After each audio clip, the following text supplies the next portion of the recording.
those of you guys who don't know me, my name is Diamante, and I am the president of MDC Pride here at the Woodson campus. And it will be only right if I share with you guys my coming out story, right? So, what I have to say, I would never forget what it was like coming out and having nobody to look up to. I remember the lack of hope and friends that our friends cannot feel it.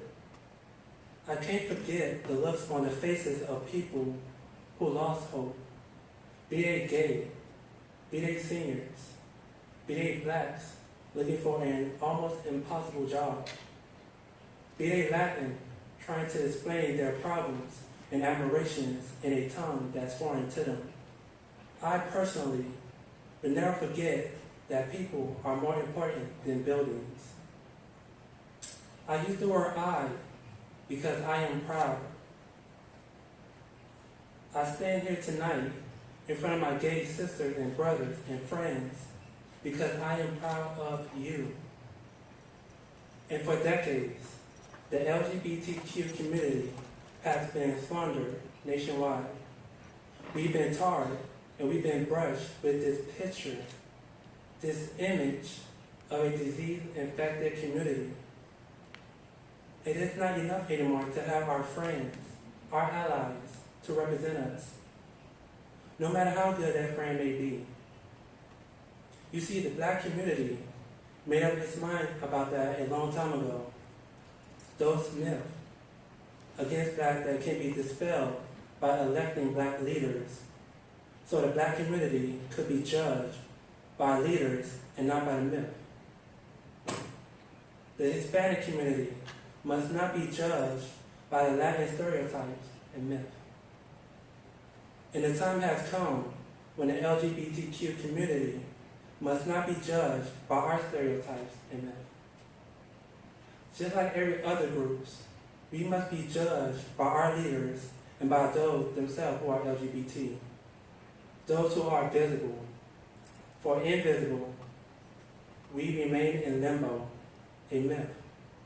A person with no parents, no brothers, no sisters, no friends who are straight, and no important positions in employment. Because, you see, I was one of those who walked amongst the angry and frustrated night after night, and I looked at their faces as we hear reports, breaking news of a person killed just because they was LGBT.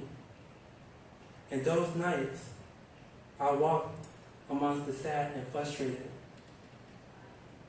As we later gathered to lit candles and stood in silence, reaching out for some symbolistic thing that would give them hope. These were strong people whose faces I felt like I knew from the stores, the streets, meetings, and people who I never saw before, but I knew. They were strong, but even they needed hope.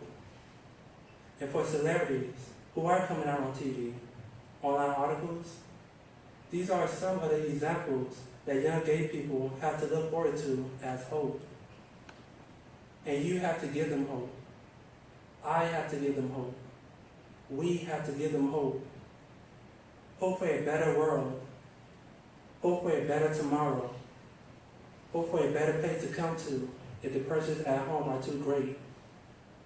Hope that all will be all right. Because you see, without hope, not only gays, but the blacks, the seniors, the disabled, the us will give up. So,